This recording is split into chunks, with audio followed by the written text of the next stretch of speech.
So what we're going to do now is have a look at physics from the really big, massive scale, and then we're going to go down to the physics of the really, really small. So let's start with the physics of massive universe-sized things. So where are we? Well, we're in a galaxy called the Milky Way, obviously.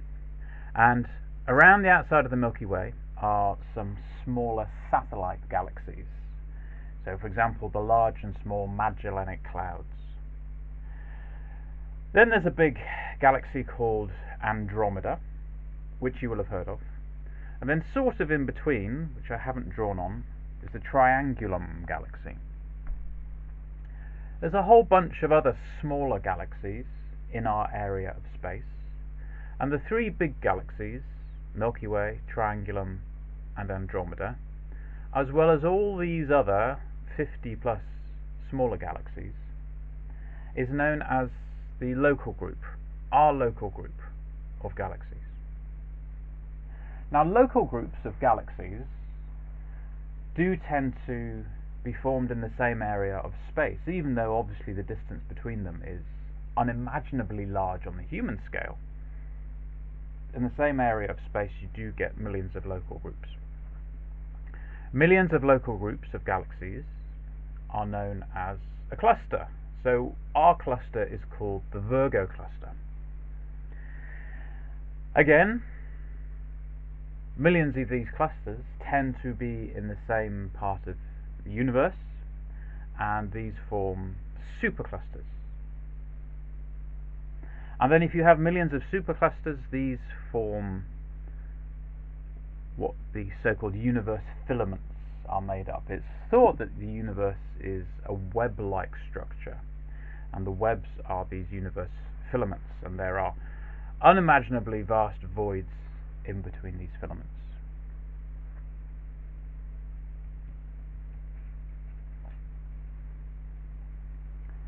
So this is the study, it's called cosmology, and it's big-scale physics.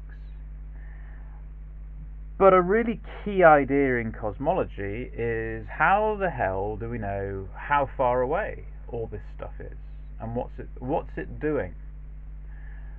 So how do we measure distances in space? We can't exactly get out a tape measure. So distances in space are determined by observing stars called Cepheid variables, where they change their brightness. And there's also a method which involves using massive blue stars. Now that's a very interesting sort of story, measuring distances in space. It was developed by someone called Henrietta Swan Leavitt, and there's a Dundee connection as well. Read a book about that, it's not on the course, but it's worth knowing. Now, these things, which are very far away, are moving. So how the hell do we work out their speed? Well, we use something called redshift.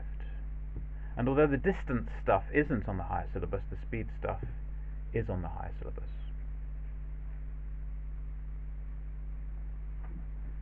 So what's redshift?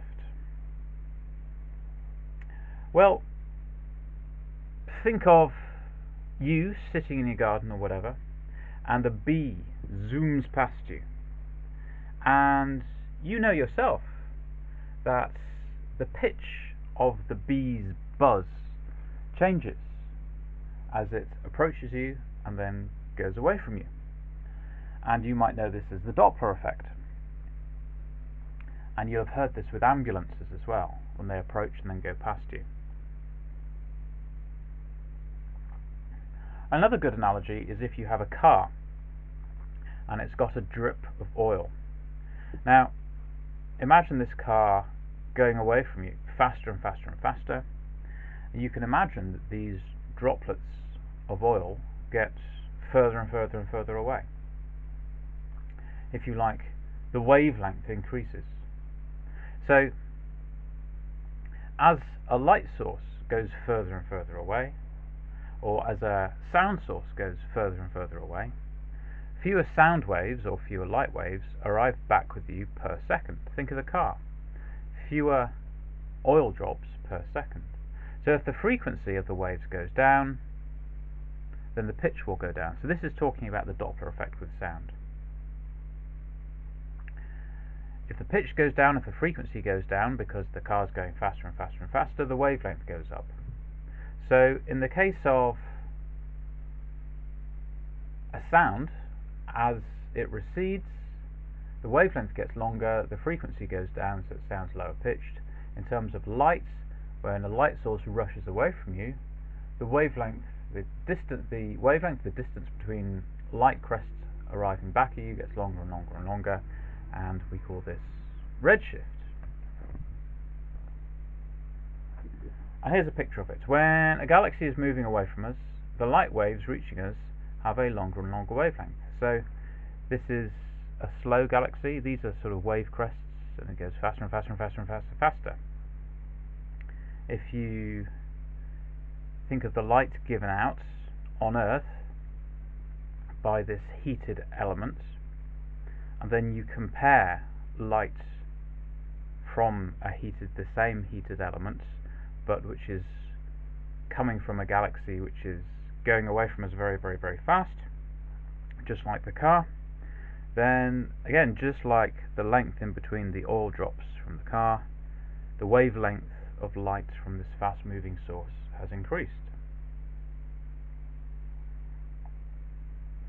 And we can calculate the redshift, or it's sometimes called the redshift ratio, which is the wavelength of the light observed from the fast moving source, take away the wavelength of the light from that hot element on Earth, divided by the wavelength of light received from a hot element, that element burning hot on Earth, and that gives you Z, the redshift ratio, or just the redshift.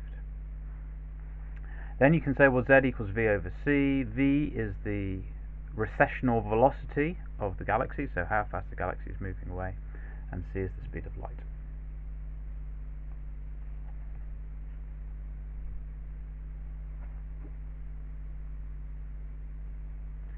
So now we have a way of measuring distance and speed.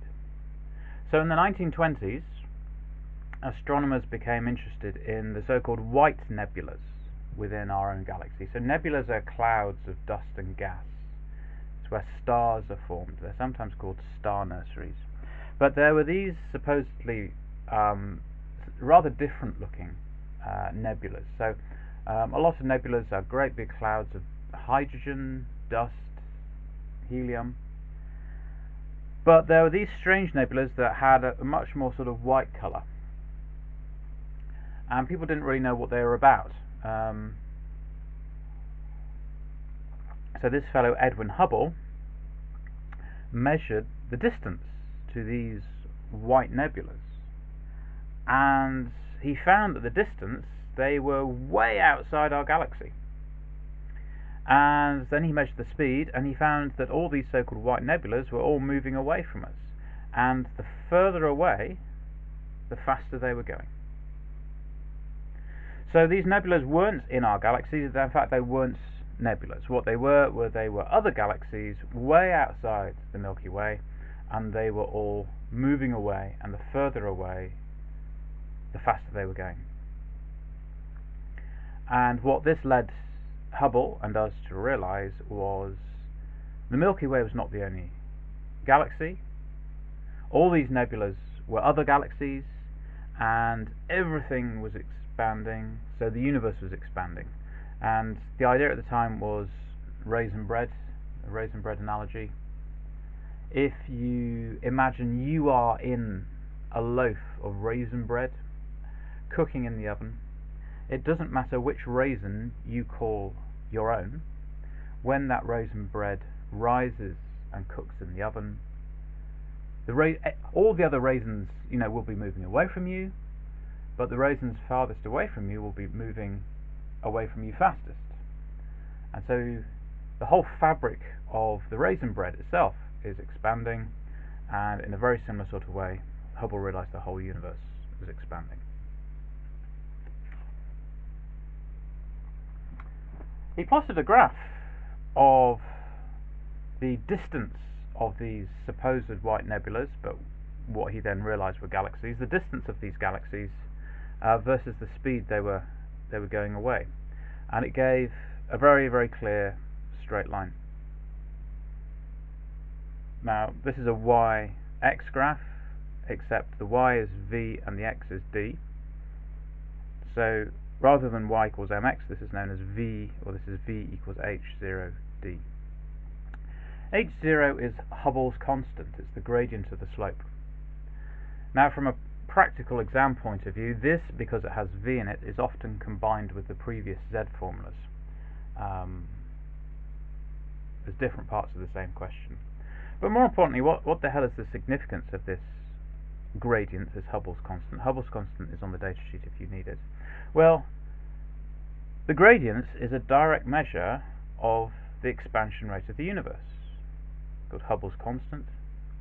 And like we did in class, you can show pretty easily, by working with this, that the universe is about 13.8 billion years old. And of course the expansion process is called the Big Bang. Big Bang was meant to be an insult, to make it sound sort of a bit babyish. Ooh, you've created a Big Bang. But the name sort of stuck, and obviously everybody believes in it now.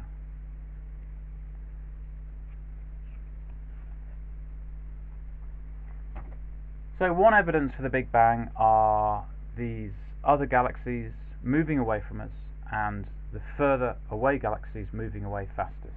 And so if you like, that's Hubble's evidence. But there is other evidence of the Big Bang expansion. And to understand it, you've got to understand some fundamental physics, although it's not that difficult. If you imagine a hot object, imagine a piece of metal being heated with a blowtorch. Well, you heat it and it gets really hot, and it will eventually be sort of white hot, sort of with a hint of bluish really. But then you pull that iron bar out of the blowtorch and it will start cooling down, and what you'll see is, as a hot object starts cooling down, the light it gives out gets redder and redder and dimmer.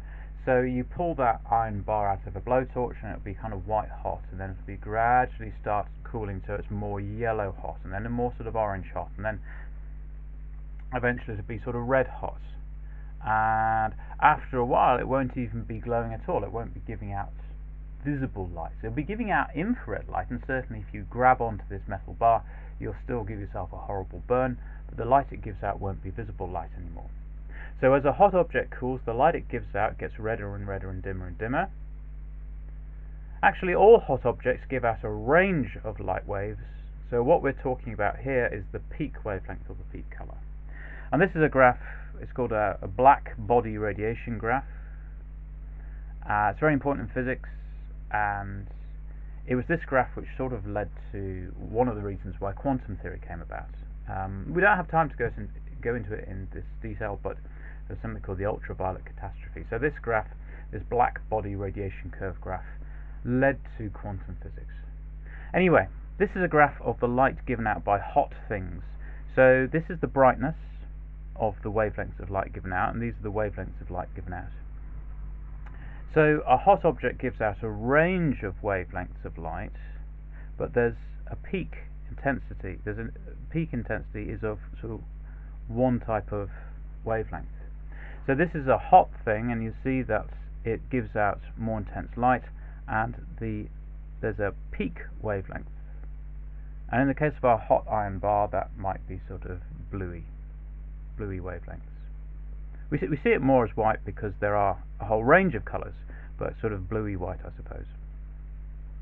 Then when your iron bar cools down, the light it gives out gets less and less and less intense, and the wavelength increases. So like we said, it goes from yellow to orange to red, and then eventually into infrared. Now we can apply this to the Big Bang. If the universe started hot, with a lot of hot visible light, as the theory suggested, then the light curve of the universe would be like this. But if we've had 13.8 billion years, then that light will have got a lot less intense, and the wavelength will have, the peak of that will have increased and got longer and longer and longer. So the peak light should now have cooled to microwave light, and this background microwave light in all directions is known as the cosmic microwave background radiation, although of course it's light rather than nuclear radiation.